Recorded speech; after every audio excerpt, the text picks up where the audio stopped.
प्रिय व्यूअर्स, परीक्षा expert official channel के डेली स्टैटिक जीके सीरीज में आपका स्वागत है। इस सीरीज में हम प्रतिदिन आपके लिए UPSC, state PSC, SSC, RRB banking तथा विविध परीक्षाओं से संबंधित 10 प्रश्न व्याख्या सहित लेकर प्रस्तुत होंगे। हम आशा करते हैं कि ये प्रश्न आपकी परीक्षाओं की तैयारी में सहायक सिद्ध होंगे। चलिए शुरू करते हैं पहले क्वेश्चन से। निम्नलिखित में से रेपो रेट किससे संबंधित है? ऑप्शन ए मौद्रिक नीति के अंतर्गत, ऑप्शन बी राजकोषीय नीति के अंतर्गत, ऑप्शन सी श्रम नीति के अंतर्गत, ऑप्शन डी जनसंख्या नीति के अंतर्गत। इसका सही आंसर है ऑप्शन ए मौद्रिक नीति के अंतर्गत। एक्सप्लेनेशन देख लेते हैं। रेपो रेट मौद्रिक नीति से संबंधित है। Reserve bank of India repo rate और रिवर्स रेपो रेट की मदद से फाइनेंशियल सिस्टम में लिक्विडिटी कंट्रोल करता है। रेपो रेट वह इंटरेस्ट रेट होता है जिस पर commercial bank reserve bank of India से उधार लेते हैं। रिवर्स रेपो रेट वह इंटरेस्ट रेट होता है जिस दर पर रिजर्व बैंक बैंकों से पैसा वापस लेता है। रेपो रेट पर बैंक को लोन तो मिलता है लेकिन उसे सिक्योरिटी जमा करनी होती है। रेपो रेट हमेशा रिवर्स रेपो रेट से ज्यादा होता है। रेपो रेट की मदद से इन्फ्लेशन को कंट्रोल किया जाता है और फंड फ्लो को घटाया और बढ़ाया जा सकता है। रिवर्स रेपो रेट की मदद से कैश फ्लो कंट्रोल किया जाता है। नेक्स्ट क्वेश्चन देख लेते हैं। वर्तमान में रेपो दर एवं रिवर्स रेपो दर क्रमशः है। ऑप्शन ए 5% एवं 5.15%, ऑप्शन बी 4% एवं 3.35%, ऑप्शन सी 5.4% एवं 3.35%, ऑप्शन डी 5.75% एवं 4.9%। इसका सही आंसर है ऑप्शन सी 5.4% एवं 3.35%। एक्सप्लेनेशन देख लेते हैं। मौद्रिक नीति समिति मुद्रास्फीति लक्ष्य को प्राप्त करने के लिए आवश्यक नीतिगत ब्याज दर निर्धारित करता है। रेपो रेट ग्रोथ को बढ़ावा देने के लिए इसे 5.40% पर रखा गया है। रिवर्स रेपो रेट इसे 3.35% पर बरकरार रखा गया है। रिवर्स रेपो दर वह दर है जिस पर आरबीआई देश के वाणिज्यिक बैंकों से पैसा उधार लेता है। नेक्स्ट क्वेश्चन देख लेते हैं। सीमांत स्थायी सुविधा दर एवं निवल मांग एवं सावधि देयताएं पदबंध कभी कभी समाचारों में आते रहते हैं। उनका प्रयोग किसके संबंध में किया जाता है? ऑप्शन ए बैंक कार्य, ऑप्शन बी संचार नेटवर्किंग, ऑप्शन सी युद्ध कौशल, ऑप्शन डी कृषि उत्पादों की पूर्ति एवं मांग। इसका सही आंसर है ऑप्शन ए बैंक कार्य। एक्सप्लेनेशन देख लेते हैं। सीमांत स्थायी सुविधा के अंतर्गत भारत में निवल मांग और मियादी देयता के 1% तक की चल निधि सहायता प्राप्त करने के लिए भारतीय रिजर्व बैंक को संपार्श्विक के रूप में दी गई प्रतिभूतियां, जिन्हें संबंधित बैंक के अपेक्षित एसएलआर समविभाग में से एक हिस्से के रूप में निकाला गया हो। नेक्स्ट क्वेश्चन देख लेते हैं। निम्नलिखित में से किसे भारतीय रिजर्व बैंक द्वारा निर्धारित नहीं किया जाता है? ऑप्शन ए बैंक दर, option B CRR, option C PLR, option D SLR. इसका सही आंसर है ऑप्शन सी पीएलआर। एक्सप्लेनेशन देख लेते हैं। भारतीय रिजर्व बैंक अधिनियम 1934 की धारा 45 में यह निर्धारित किया गया है कि वह विभिन्न प्रयोजनों जिसके अंतर्गत इस संबंध में जनता के हित में बैंकिंग की सुविधा, बैंकिंग का विकास और अन्य ऐसे कारक जो इसकी राय से संबंधित हैं। पीएलआर का मतलब प्राइम लेंडिंग रेट है। यह एक आंतरिक बेंचमार्क दर है जिसका उपयोग गैर बैंकिंग वित्तीय कंपनियों और हाउसिंग फाइनेंस कंपनियों द्वारा अनुमोदित फ्लोटिंग दर ऋण पर ब्याज दरों को निर्धारित करने के लिए किया जाता है। पीएलआर की गणना फंड की औसत लागत के आधार पर की जाती है। प्राइम रेट या प्राइम लेंडिंग रेट वाणिज्यिक बैंकों द्वारा अपने सबसे योग्य ग्राहकों से ली जाने वाली ब्याज दरों को संदर्भित करता है। बड़े निगमों में आमतौर पर क्रेडिट योग्य ग्राहक होते हैं। नेक्स्ट क्वेश्चन देख लेते हैं। मौद्रिक नीति का निर्माण भारत में कौन करता है?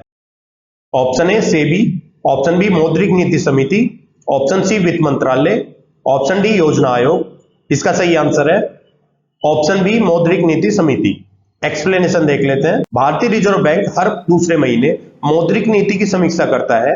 इस पर अर्थव्यवस्था से जुड़े पक्षों की करीबी नजर होती है। इसमें अर्थव्यवस्था की स्थिति को देखते हुए नीतिगत ब्याज दरें घटाने या बढ़ाने का फैसला लिया जाता है। यह फैसला केंद्रीय बैंक की मौद्रिक नीति समिति लेती है। नेक्स्ट क्वेश्चन देख लेते हैं। वाणिज्यिक बैंकों को अपने विशुद्ध कुल देयताओं का कुल हिस्सा नगद रूप में या आरबीआई के पास जमाओं के रूप में रखना अनिवार्य होता है, जिसे कहते हैं option A CRR, option B सांविधिक नकदी अनुपात, option C bank guarantee, option D भुगतान संतुलन। इसका सही आंसर है ऑप्शन ए CRR। एक्सप्लेनेशन देख लेते हैं। CRR या नगद आरक्षित अनुपात नकदी का 1% है जिसे बैंकों को अपनी कुल जमा राशि के मुकाबले भंडार में रखने की आवश्यकता होती है, जिसे तकनीकी रूप से शुद्ध मांग और समय देयताएं कहा जाता है। वर्तमान में भारत में नगद आरक्षित दर 4% है। इसका मतलब है कि अगर किसी बैंक को 100 रुपए जमा में मिलते हैं तो उसे 4 रुपए नगद जमा के रूप में आरबीआई के पास रखना हो। नेक्स्ट क्वेश्चन देख लेते हैं। भारतीय रिजर्व बैंक का वर्तमान गवर्नर कौन है? Option A Urjit Patel, option B Shaktikanta Das, option C Raghuram Rajan, option D C Rangarajan. इसका सही आंसर है option B Shaktikanta Das. Explanation देख लेते हैं। 1935 में स्थापना के बाद भारतीय रिजर्व बैंक की कमान अब तक कुल 25 गवर्नर संभाल चुके हैं। रिजर्व बैंक के पहले गवर्नर सर ओसबॉर्न स्मिथ थे। कैबिनेट की नियुक्ति समिति ने भारतीय रिजर्व बैंक के गवर्नर के रूप में शक्तिकांत दास की पुनर्नियुक्ति को 10/12/2021 से 3 साल की अवधि या अगले आदेश तक के लिए बढ़ा दिया गया है। शक्तिकांत दास ने 10 दिसंबर 2018 को रिजर्व बैंक के गवर्नर का पदभार संभाला था। वह आरबीआई के 25वें गवर्नर बने। शक्तिकांत दास पूर्व वित्त सचिव और वित्त आयोग के सदस्य भी रह चुके हैं। नेक्स्ट क्वेश्चन देख लेते हैं। वाणिज्यिक बैंकों द्वारा भारतीय रिजर्व बैंक से जिस ब्याज पर दीर्घकालीन ऋण प्राप्त किया जाता है उसे कहते हैं ऑप्शन ए बैंक दर, ऑप्शन बी रेपो दर, ऑप्शन सी रिवर्स रेपो दर, ऑप्शन डी प्राथमिक उधारी दर। इसका सही आंसर है ऑप्शन ए बैंक दर। एक्सप्लेनेशन देख लेते हैं। वाणिज्यिक बैंकों द्वारा भारतीय रिजर्व बैंक से जिस ब्याज दर पर दीर्घकालीन ऋण प्राप्त किया जाता है उसे बैंक दर कहते हैं। बैंक दर यह एक तरह का ब्याज दर होता है जिसके तहत आरबीआई वाणिज्यिक बैंकों को दिए गए ऋण को एक चार्ज के रूप में वसूल करता है। यह आमतौर पर एक त्रैमासिक आधार पर मुद्रास्फीति को नियंत्रित करने और देश की विनिमय दर को स्थिर करने के लिए जारी किया जाता है। नेक्स्ट क्वेश्चन देख लेते हैं। ब्याज की वह दर जिस पर भारतीय रिजर्व बैंक वाणिज्यिक बैंकों को अल्पा अधिकोष उधार देता है कहलाती है ऑप्शन ए रेपो दर, ऑप्शन बी रिवर्स रेपो दर, ऑप्शन सी प्राथमिक उधारी दर, ऑप्शन डी बैंक दर। इसका सही आंसर है ऑप्शन ए रेपो दर। एक्सप्लेनेशन देख लेते हैं। जब बैंक यह समझे कि उनके पास धन की उपलब्धता कम है या फिर दैनिक कामकाज के लिए रकम की जरूरत है तो आरबीआई से कम अवधि के लिए कर्ज ले सकता है। इस कर्ज पर रिजर्व बैंक को उन्हें जो ब्याज देना होता है उसे ही रेपो दर कहा जाता है। नेक्स्ट क्वेश्चन देख लेते हैं। परिमाणात्मक साख नियंत्रण की विधियों में निम्नलिखित में से कौन सी नहीं है?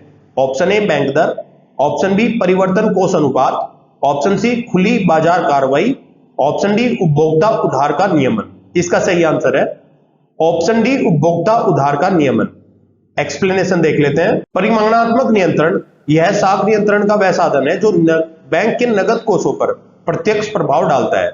इस विधि में निम्नलिखित विधियों का समावेश है बैंक दर अथवा कटौती दर, खुले बाजार की क्रियाएं, परिवर्तनशील न्यूनतम कोष दर, तरल कोषानुपात। प्रिय व्यूअर्स, हम आशा करते हैं कि ये वीडियो आपको अच्छी लगी होगी। कृपया अपने फीडबैक एवं सजेशंस कमेंट बॉक्स में दें। हम आपके सजेशंस के अनुसार वीडियो को और बेहतर बनाने का प्रयास करेंगे। इस वीडियो की पीडीएफ प्राप्त करने के लिए आप हमारे टेलीग्राम चैनल से जुड़ सकते हैं, जिसका लिंक वीडियो के डिस्क्रिप्शन में दिया गया है।